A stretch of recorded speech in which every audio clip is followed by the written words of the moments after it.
You are welcome to today's lecture under the Use of English series for JAMB UTME, episode 7. Of course, this lecture is focally prepared for UTME 2026 candidates. The topic for today is Concord, types and principles. Do not forget to enable landscape view on your screen by tapping on the icon located around here to maximize your screen in order to have the best viewers experience. Without wasting much of our time, let's go straight into the outlines of today's lecture. Outlines. First is definition and types of Concord, principles of Concord usage in a sentence, Concord of subordinated subjects, practice exercises from WAEC and JAMB / the answers. Quick recap, you will learn the above in this lecture, and I wish you good luck. Concord. What is Concord? Concord is the agreement between the subject and the verb. Agreement between the subject and the verb. When the subject and the verb is in harmony in a sentence. Let's look at the types of Concord. Okay, the types of Concord. They were color-coded with yellow, red, and what? Green. Please take note of the color codings. The first here is Grammatical Concord. The second here is Notional Concord. Then the third here is Proximity Concord. Moving on. We are treating Grammatical Concord first. What is Grammatical Concord? When the subject is plural, the verb should be plural. This is like a general concord, okay? When the subject is plural, the verb should be what? Plural. We treated plural verb and singular verb when we treated the topic verbs, okay? So if you have not taken my lecture on verb, please do well to take my lecture on verb for a better understanding of this topic. Moving on, when the subject is singular, the verb should be singular. That's the law. When the subject is singular, the verb should be singular. When the subject is plural, the verb should also be plural. Singular, singular, plural, plural. That's what the first is saying. Subject is plural, verb should be plural. Subject is singular, verb should be singular. As easy as that. It's very simple. Moving on to the next. Under Grammatical Concord still, a noun is plural when it ends in S, ES, or IES. When you add S, ES, or IES to a noun, that noun becomes plural. For example, boys, you can see the S is bold. Churches, you can see the ES is bold. Ladies, you can see the IES is bold. All these are the plural forms of nouns. Moving on, a verb is singular. Now we are talking about verb. A verb is singular when it ends in S, ES, or IES. When you add S, ES, or IES to a verb, it becomes plural. Okay, those forms of verb that end in ES, S, and IES are all plurals. Plural verb. The same way you have singular nouns and plural nouns, that's the same way you have singular and plural verb. That's where the law of Concord or the law of Grammatical Concord comes in. Okay, for example, under this, hits, you can see the S is bold. Touches, you can see the ES is bold. Tries, you can see the IES is bold. These are examples of singular verbs, and vice versa. Okay, vice versa. So if these are examples of singular verbs, meaning that plural verbs are the forms that does not have S, ES, or IES. For example, hit, touch, try. Okay, moving on to the next. But the subject of the main clause in a sentence should also be the subject of any of its subordinate clauses that has no subject of its own. Okay, ensure to see that has no subject of its own. Ensure to see my lecture on clause. If you haven't, see my lecture on clause for a better understanding of this topic. Okay, so that some words that we are mentioning here doesn't sound foreign to you or sound new to you. That's why you have to take those topics before you take this current one. Okay, let's see the example pertaining to this statement next. Remember, it says the clause. Remember, it says the subject of the main clause should be the subject of the subordinate clause when such clauses does not have a subject. Let's look at the examples we have here. Having finished his food, he switched off the light is correct. Why? Because the subject of the main clause is also the subject of the subordinate clause. Let's look at it. The subject of the main clause here, this is the main clause.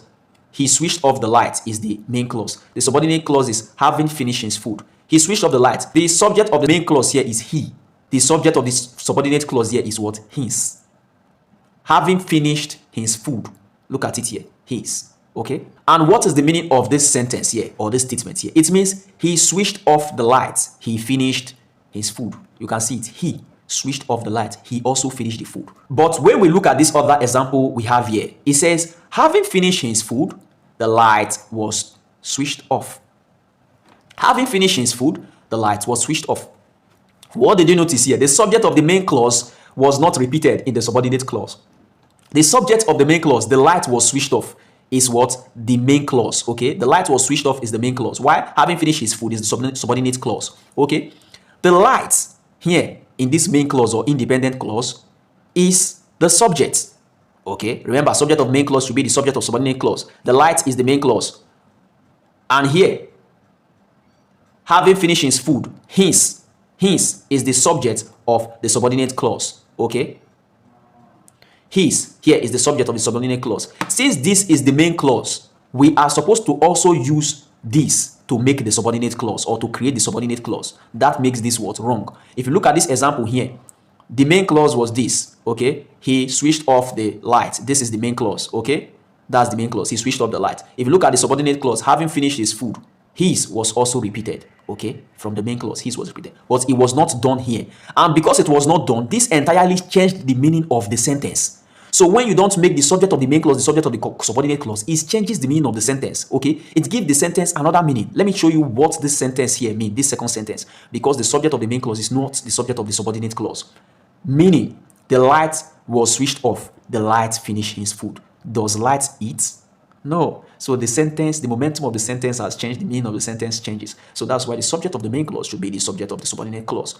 Such questions from this grammatical concord normally comes out in JAMB. In your JAMB UTME 2026 and beyond, you are going to see 4, 5, or 6 questions from grammatical concord. Let's move over to the next. Still under grammatical concords, walking down the road, you will find the house to your left. Walking down the road, you will find the house to your left. Okay? And this sounds more like a phrase. So this is not a clause. The main clause is you will find the house to your left. What is the subject of the main clause? The subject of the main clause is you. Remember, subject of the main clause should be the subject of the subordinate clause when the subordinate clause has no subject. Okay? So you is the subject of the main clause. Okay? And your is also the subject of the what? The subordinate clause, because it has no what? Subject. This is a phrase. Walking down the road is a phrase. It has no subject. So walking down the road is a phrase. This is not a clause. It's a phrase. So your here is now the subject of walking down the road. Okay? So let's look at the meaning of this statement here. It means you will find the house to your left. You can see it, your. When you, look at it again, the same subject of the main clause, when you are walking down the road. So when we rewrite the sentence, we get you will find the house to your left. You is the subject.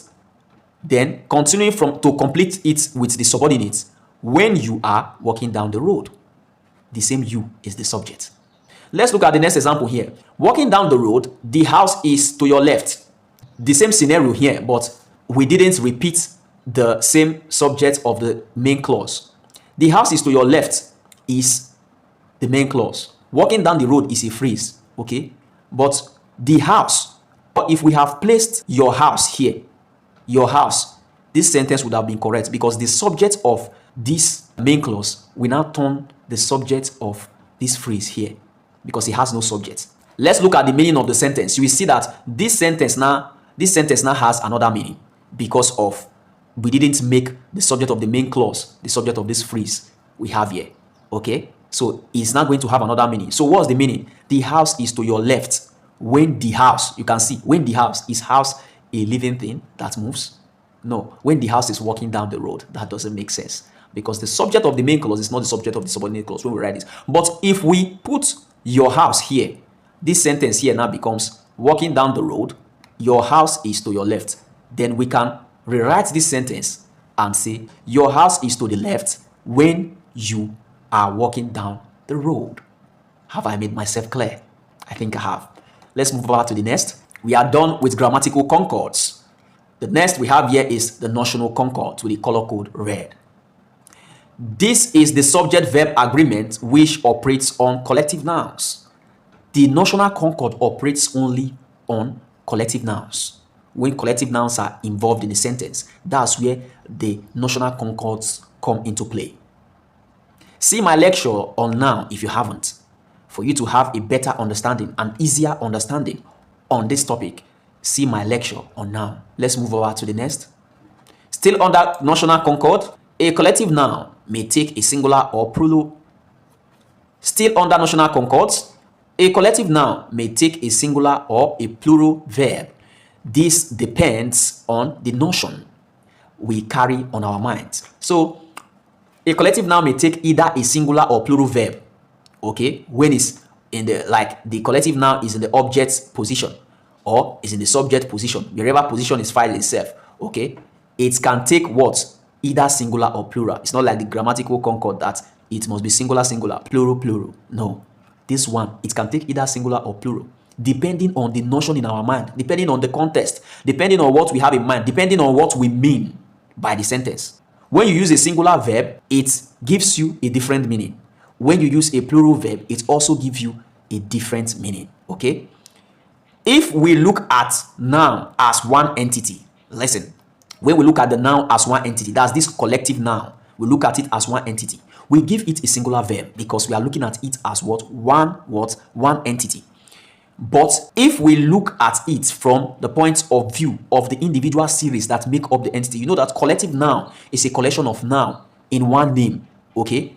But when we look at it as the series, the subsets, the smaller units that makes up that collective noun, we give it a plural verb.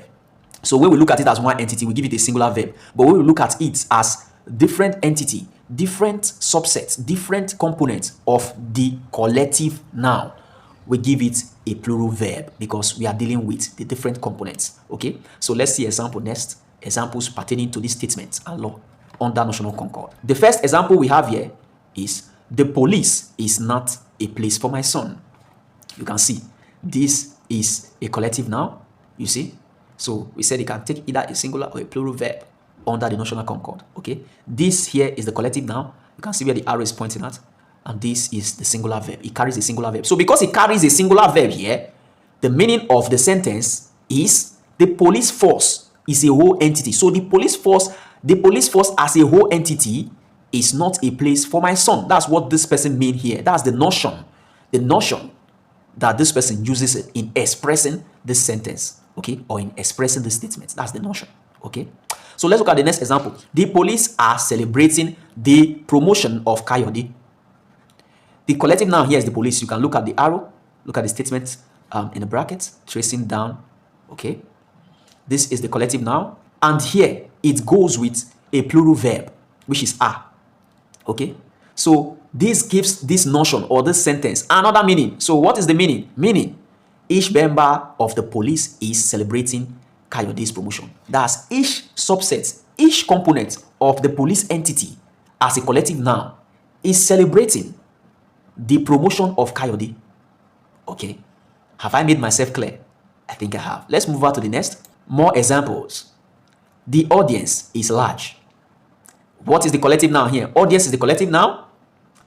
Is the singular verb. A singular verb was used here, which gives it a different meaning. So what's the meaning? Based on the notion, the whole audience as an entity, that's one, the audience as one, is celebrating. So when it's one, you use a singular verb. When it's two, you use plural verbs.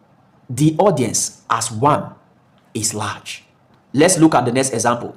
The audience are clapping their hands. What's the collective noun here? The audience is the collective noun here.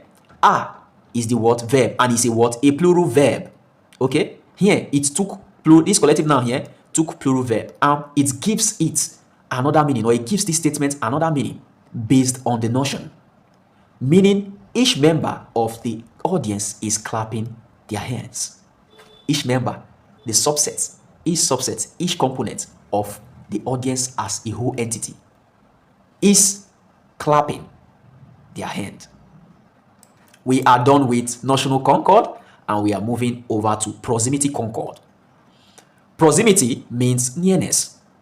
The law of Proximity Concord states that when a group or compound subject, you can call it a group subject or compound, okay, many subjects brought together, or many words brought together to form one subject, okay, it states that when a group or compound subject is correlated, is brought together by either or / neither nor. This is the key word here. When a group subject is brought together by either or neither nor, the subject nearest the verb controls the verb. When a compound subject is brought together by either or neither nor, the subject nearest the verb controls the verb. Let's look at the examples next. Examples, still under proximity concord. The first example here is either John or the girl are the offenders. Remember, either or neither nor. Either or is here. You can see the compound subject here is either John or the girls is the compound subject. Either John or the girls is the compound subject. Okay, remember, subject is before the verb.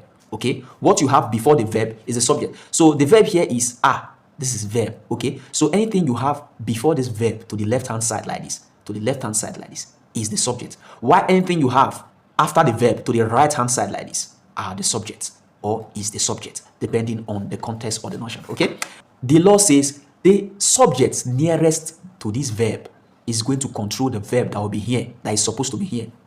So since this is a compound subject, each of this compound means you brought different things together. Correlation, bringing integration, okay, conglomeration, bringing things together. Okay, that's compound, to compound something. Okay, so how many subjects was compounded here? 1, 2, 3, 4, 5. So we have 5 subjects here that formed one compound subject. Okay, so it says the subject near or closest to the verb controls the verb. That's what will determine the kind of verb that will be here. Okay, obeying the grammatical concord. Okay, so the subject closest to the verb is girls, and this is a plural noun. Okay, this is a plural subject. Okay, so it should go with what? A plural verb.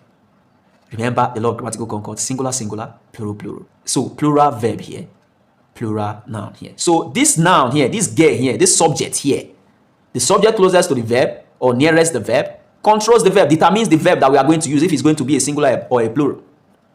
Okay, so the girl here is what? A plural noun or plural subject. So what should be here as a verb? It should also be a plural verb. That's why we have are here, making it correct.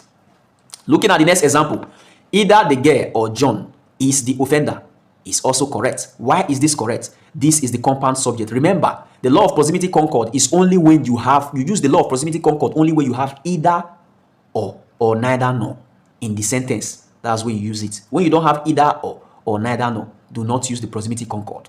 So either the girl or John, this is the compound subject before the verb. From here to here is the compound subject. How many words here? 1, 2, 3, 4, 5. 5 words. And this subject closest to the verb is John. And is John a singular subject or a plural subject? It's a singular form of noun and it's a singular subject. So it should go with a what? A singular verb too. Okay? And what do we have here? Is a singular or plural verb? It's a singular verb, making it correct. The next examples we have here, still under the law. Neither the manager nor his workers arrived. You can see we are done with the either or. We are now in neither nor. Okay, neither the manager nor his workers have arrived. It's correct. Why is it correct? From here, from this half, trace it down here to this neither. This is the compound subject. How many words do we have here? How many words make up the compound subject? 1, 2, 3, 4, 5, 6. 6 words makes up the compound subject. And it says the subject closest to the verb. The verb here is have. Okay, remember, before the verb is subject. Okay, on the left hand side, the verb here is have. And what's the subject closest to the verb? Workers. And it's in its plural form. This is a plural form of a noun subject. Okay, a noun subject. This is a plural form. So what should the verb be? It's supposed to be a what? A plural verb too. And have is have a singular or plural verb? It is a plural verb, making this correct. Let's look at the next example. Neither the workers nor the manager has arrived. Neither the workers nor the manager has arrived.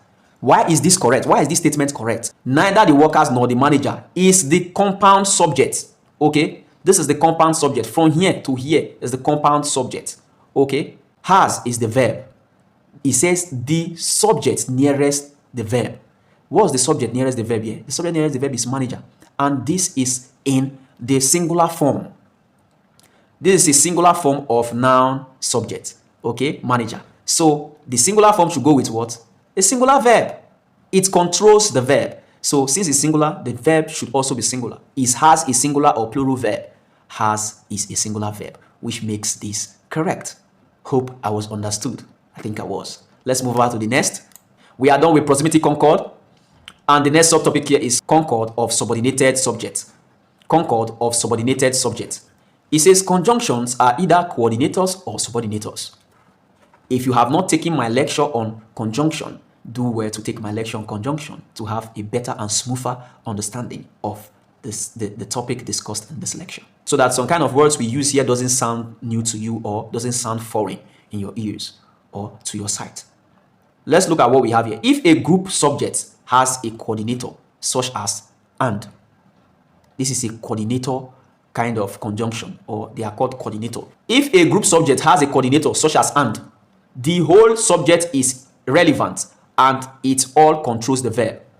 When you have a coordinator conjunction, when a subject has a coordinator conjunction, which is conjunction like and so on and so forth, the whole subject is relevant. The whole subject is relevant. So any of the subjects can control the verb. Any of the subjects can determine the verb when we have a coordinate conjunction or a coordinator as part of the subject or as part of the compound subject. So let's look at an example that illustrates this statement. On the other hand, if a group subject has a subordinator, such as with or but is another subordinating conjunction, with and but, the coordinated section is irrelevant. That's the right-hand side of the sentence becomes irrelevant and it does not take part in controlling the verb. The subordinated section is the dependent section, the section that is dependent on the main section of the sentence to make sense. That's why I said take my lecture on clause and conjunction, okay? The subordinated section is the section that depends on the main section to make sense. It does not control, it becomes irrelevant. It does not have the right to control the verb. Let's look at examples. From the first statement, the first example here is the man and the woman are here. You can see that we have a coordinator here, a coordinating conjunction, which is and, okay? The man is the subject. And this coordinating conjunction is also part of the subject because we are talking about a compound subject here. So from the man down to woman here is the compound subject. Remember that subject is before the verb. So this is the verb are. So be anything before the verb on the left-hand side. Everything, all the word we have here makes up the subject. That's why it's called a compound subject. So the man and the woman, all these are the compound subject, or they are all the subjects. Since we have a coordinating conjunction here, the man and the woman is also part of the compound subject. It says all the subjects, all the compound subject controls the verb. So everything here, when you bring everything here together, it becomes a plural. The man is singular, the woman is singular. But when and, this coordinator, this coordinating conjunction brings both of them together, it becomes a plural, or it becomes plural, which makes this subject a plural. We now have a plural subject here. In order for us to properly control this verb, the verb should also be a plural verb, because all the subject here, the compound, everything as an entity, as a compound subject is controlling the verb. So the verb should be a plural verb. So is a plural verb? Yes, it is a plural verb. So plural subject, plural verb under the same law of grammatical concord. Okay, so both subjects combined together to form a plural controls the verb. The man with the woman is here. Remember in the statement we said when we have a subordinator, which is with, is a subordinating conjunction. Okay, we also have different and more other subordinating conjunctions. Okay, so do well to take my lecture on conjunctions. Okay, because another or a different subordinating conjunction might appear in your exam. So you just have to learn all the conjunctions, be conversant with them. Okay, so the man with the woman is here. Remember, the law states that when we have a subordinating conjunction, like with, for example, like with, the subordinated part of the compound subject becomes irrelevant. So the main part of the sentence controls the verb. So the man with the woman is the compound subject here. But which part is the main part and which part is the subordinating part? The part before the subordinator, which is the part before this with, is the main part. Then the part after is the subordinating part. So it says the main part becomes relevant, the subordinating parts become irrelevant. You can see it, second subject irrelevant, first subject controls the verb. Okay, so this main part, first subject, controls the verb that is supposed to be in this sentence. So the man is singular or plural noun in a subject form? The man is a what? It's a singular form of a noun, which is playing as a subject here or part of the subject here. So what kind of verb, since it's the one controlling the verb, what kind of verb should it go with according to Grammatical Concord or according to the law of Grammatical Concord? It should also go with a singular verb. So the verb we have here is is. Is a singular verb? Yes, is a singular verb. That's that for that. Exercise. These questions was brought from JAMB UTME 1995/2009. Always read your instruction. The instruction here in your exam, always read your instruction. Very, very important. Pick the most appropriate alternative. That's the instruction given. Number 1. He dash most of the dirty jobs. A. Do. B. Does. C. Does. D. Are doing. He dash most of the dirty jobs. What's your answer? You answered right. The answer is C. Does. He does most of the dirty job. Number 2. The road was so congested that the traffic dash one another. A. Is running into one another. B. Are running into. C. We are running into. D. Shall be running into. The road was so congested that the traffic dash one another. What's your answer? You answered right. The correct option is C. We are running into one another. The road was so congested that the traffic were running into one another. Number 3. Either you or the girl dash wanted. Either you or the girl dash wanted. A. Are. B. Is. C. Have been. D. Were. Either you or the girl dash wanted. What's your answer? The correct answer is B. Is. Either you or the girl is wanted. Correct. Number 4. The principal as well as the students dash the problem. The principal as well as the students dash the problem. A. Is. B. Are. C. Were. D. Is being. The principal as well as the students dash the problem. What's your answer? You answered right. The correct option is A. Is. The principal as well as the students that is the problem. The principal as well as the students is the problem. Number 5. Benga with his families dash peace. Benga with his families dash peace. A. Demand. B. Remand. C. Demands. D. Restand. Benga with his families dash peace. What's your answer? You answered right. The correct option is C. Demands. Benga with his families demands peace. These are the answers. What did you score? A quick recap says Concord is the agreement between the subject and the verb. Types of concord include grammatical concord, notional concord, and proximity concord. Grammatical concord. In grammatical concord, plural noun should go with plural verb, and vice versa, which is singular nouns should go with singular verb. Other concords include notional concords and proximity concords. Grammatical concords only apply to sentences in present tense. Do not forget that, and so on and so forth. Thank you so much for taking this lecture. Do not forget to subscribe to the channel and follow for more at Nkwado Augustine across all social media platforms. Drop your questions and knowledge gap in the comment section. I will do justice to both. At this point, I'm out.